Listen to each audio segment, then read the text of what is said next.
আসসালামু আলাইকুম ওয়া রাহমাতুল্লাহ। এই ইসমে আজম দোয়া পড়ে যে দোয়া করবে কবুল হবে। ইসমে আজম কি, এর ফজিলত কি? ইসমে শব্দের অর্থ নাম আর আজম শব্দের অর্থ মহান বা শ্রেষ্ঠ। আল্লাহ তাআলার অনেক নাম রয়েছে। এসব নামের মধ্যে যে নামগুলো দিয়ে আল্লাহ সুবহানাহু ওয়া তাআলা বড়ত্ব ও শ্রেষ্ঠত্ব সবচেয়ে বেশি প্রকাশিত হয়,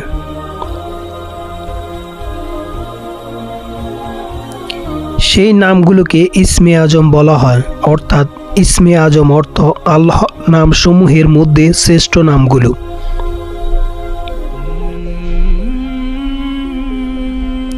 ইসমে আজমের ব্যাপারে বিজ্ঞ আলেমদের থেকে প্রায় 40টি মতামত বর্ণিত হয়েছে।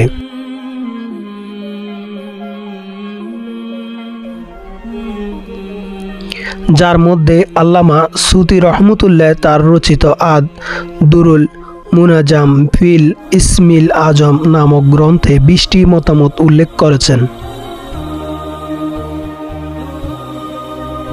হযরত আব্দুল কাদের জিলানী রহমতুল্লাহ আলাইহি বললেন, ইসমে আজম হলো আল্লাহর শব্দ, তবে শর্ত হলো তা পূর্ণ একাগ্রতা ও ইখলাসের সঙ্গে বলতে হবে।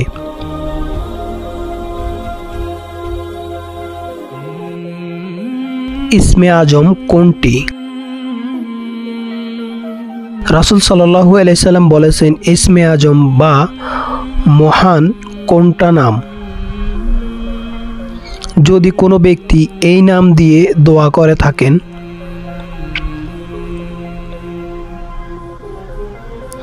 তাহলে আল্লাহ তার দোয়া কবুল করবেন। রাসূল সাল্লাল্লাহু আলাইহি সাল্লাম এর হাদিসের মধ্যে কোনটি ইসমে আজম সেটি নিশ্চিত করেননি। এখানে শুধু 3টি পয়েন্ট আলোচনা করা হলো। একটি হলো বেশিরভাগ উলামায়ে কেরাম বক্তব্য মতে ইসমে আজম হচ্ছে আল্লাহ তাআলার নাম। পরিপূর্ণতার যতগুলো বৈশিষ্ট্য আছে সব বৈশিষ্ট্যের মধ্যে আছে তা একদল উলামায়ে কেরাম বলেছেন যে এটাই ইসমে আজম। দ্বিতীয়ত হলো আরেক দল উলামায়ে কেরাম বলেছেন আর রহমান আর রহিম এটা ইসমে আজম। যেহেতু কোরআনুল কারিমে আল্লাহ একটি ইসমে আজমের মাধ্যমে তার পরিচয় করে দিয়েছেন।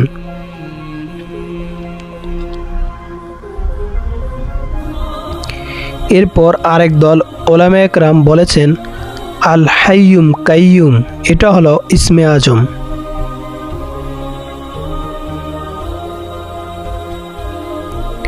যেহেতু আল্লাহ তার সত্তার মহিমান্বিত দিকগুলো যখন তুলে ধরেছেন তখন কোরআনুল কারিমের মধ্যে এই 3টি আয়াত এক কথা দিয়ে আল্লাহর পরিচয় করিয়ে দিয়েছেন।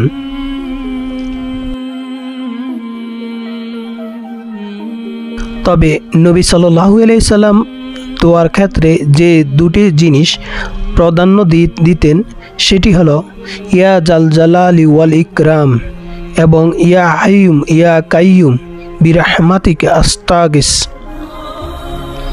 অনেক এক কথা বলেছেন যে এটা ইসমে আজম, এজন্য রাসূল সাল্লাল্লাহু আলাইহি সাল্লাম এটাকে বেশি প্রাধান্য দিতেন।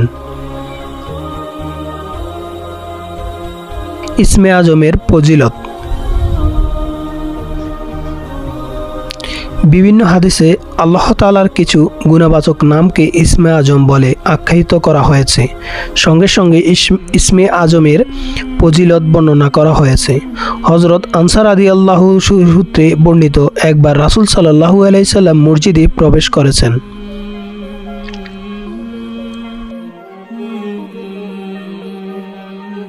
এমত অবস্থায় এক লোক নামাজের শেষে এই দোয়া করেছিলেন, আল্লাহুম্মা লা ইলাহা ইল্লা আনতা মান্নাম বাদিউস সামাওয়াতি ওয়াল আরদ ইয়া জাল জালালি ওয়াল ইকরাম।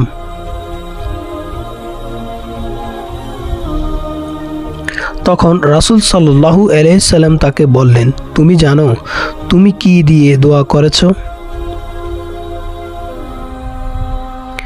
তুমি দোয়া করেছ ইসমে আজম দিয়ে, যা দ্বারা দোয়া করলে আল্লাহ কবুল করেন এবং তা দ্বারা কিছু চাইলে আল্লাহ তা প্রদান করেন।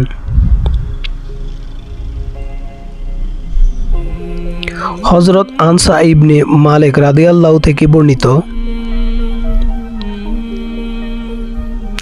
একদিন রাসূল সাল্লাল্লাহু আলাইহি সাল্লাম নামাজের পর দোয়ারত যায়েদ ইবনে সামেত রাদিয়াল্লাহু এর পাশ দিয়ে যাচ্ছিলেন।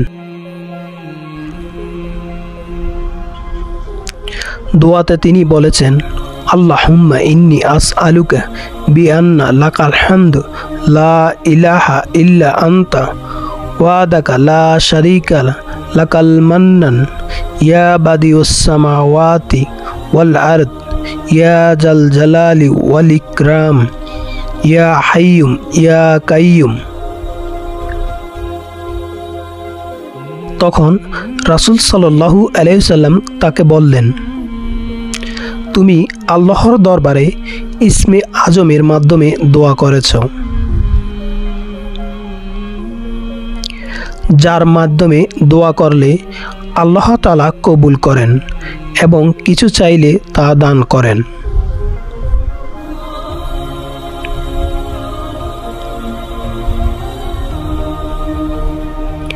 হযরত বুরাইদা রাদিয়াল্লাহু থেকে বর্ণিত, রাসূল সাল্লাল্লাহু আলাইহি সাল্লাম দুজন লোককে এটা বলতে শুনেছেন যে, আল্লাহুম্মা ইন্নী আসআলুকা বিআন্নী আশহাদু আন্না আনতাল্লাহ লা ইলাহা ইল্লা আনতাল আহাদুস সামাদ আল্লাযী লাম ইয়ালিদ ওয়া লাম ইউলাদ ওয়া লাম ইয়াকুল লাহু কুফুয়ান আহাদ। তখন রাসূল সাল্লাল্লাহু আলাইহি সাল্লাম বললেন, তোমরা আল্লাহর কাছে ইসমে আজমের মাধ্যমে চেয়েছ, যার মাধ্যমে চাইলে আল্লাহ দান করেন এবং দোয়া করলে আল্লাহ কবুল করেন।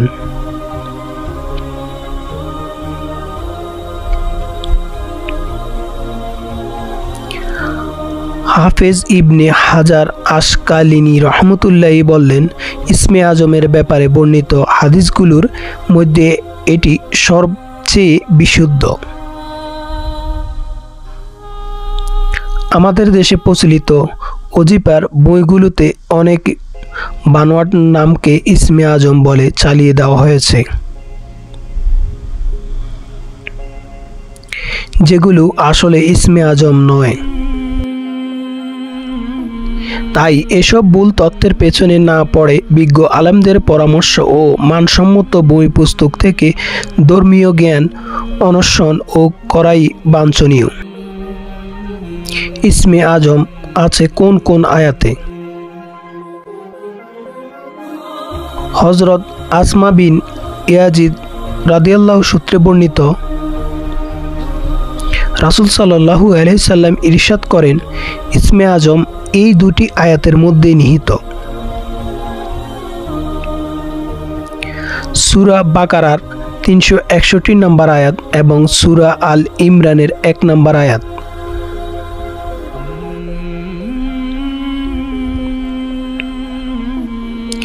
ইসমে আজম মনের আশা পূরণের অন্যান্য উপায়। মনের একান্ত আশা পূরণে মানুষ অনেক আমল করে থাকেন, তবে ইসমে আজম দোয়া কবুলের গুরুত্বপূর্ণ উপায়। আল্লাহ তাআলা পবিত্র নাম ইসমে আজম এর উসিলায় দোয়া করলে আল্লাহ তাআলা তা কবুল করেন মর্মে হাদিসে ঘোষণা দেন স্বয়ং রাসূল সাল্লাল্লাহু আলাইহি সাল্লাম। কিন্তু ইসমে আজম কোনটি? হাদিসের বর্ণনা ইসমে আজম। রাসূল সাল্লাল্লাহু আলাইহি ওয়াসাল্লাম ইসমে আজম সম্পর্কে কিছু বিশেষ বাক্যের দিক নির্দেশনা দিয়েছেন। তা হলো, হযরত আব্দুল্লাহ ইবনে বুরাইদা আল আসলামি রাদিয়াল্লাহু আনহু তার বাবা থেকে বর্ণনা করেছেন, রাসূল সাল্লাল্লাহু আলাইহি ওয়াসাল্লাম এক ব্যক্তিকে তার দোয়া এভাবে বলতে শুনেন, আল্লাহুম্মা ইন্নী আসআলুকা বিআন্নী আশহাদু আন্না আনতাল্লাহু লা ইলাহা ইল্লা আনতাল আহাদুস সামাদুল্লাযী লাম ইয়ালিদ ওয়া লাম ইউলাদ ওয়া লাম ইয়াকুল লাহু কুফুয়ান আহাদ। অর্থ, হে আল্লাহ, আমি তোমার কাছে প্রার্থনা করছি আর সাক্ষ্য দিচ্ছি যে তুমি একমাত্র আল্লাহ, তুমি ছাড়া অন্য কোনো মাবুদ নেই। তুমি একক সত্তা, স্বয়ংসম্পূর্ণ, যিনি কাউকে জন্ম দেননি এবং তাকেও কেউ জন্ম দেয়নি, আর তার সমকক্ষে কেউ নেই। বর্ণনাকারী বললেন, রাসূল সাল্লাল্লাহু আলাইহি ওয়াসাল্লাম ওই ব্যক্তির মুখে এই বাক্যগুলো শুনে তখন বললেন, সেই মহান সত্তার শপথ যার হাতে আমার জীবন, নিঃসন্দেহে এ লোক আল্লাহ তাআলার মহান নামের ইসমে আজমের উসিলায় তার কাছে প্রার্থনা করেছেন। যে নাম উসিলায় দোয়া করা হলে তিনি কবুল করেন এবং যে নামের উসিলায় কোনো কিছু সাহায্য প্রার্থনা করা হলে তিনি তা দান করেন।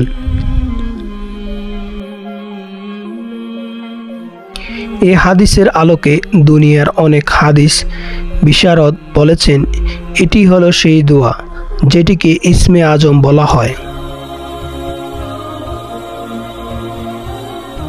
আল্লামা ইবনে হাজার আসকালানি রাহমাতুল্লাহি আলাইহি ও হাদিসটিকে ইসমে আজমের সবচেয়ে নির্ভরযোগ্য ও বিশুদ্ধ হাদিস হিসাবে আখ্যায়িত করেছেন।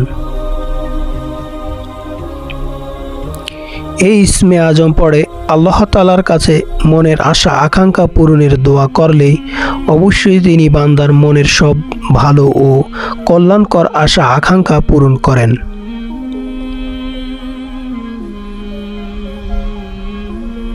সুতরাং মুমিন মুসলমানের উচিত নিজেদের একান্ত কল্যাণকর চাওয়া পাওয়া পূরণে আল্লাহর প্রতি আন্তরিকতা, ভালোবাসা, শ্রদ্ধা, বিশ্বাস, ভক্তি এবং আস্থা ভরসা রেখে সংক্ষেপে ইসমে আজমের আমল করা, আল্লাহকে ডেকে ডেকে মনের চাওয়া পাওয়াগুলো পূরণের আবেদন করা।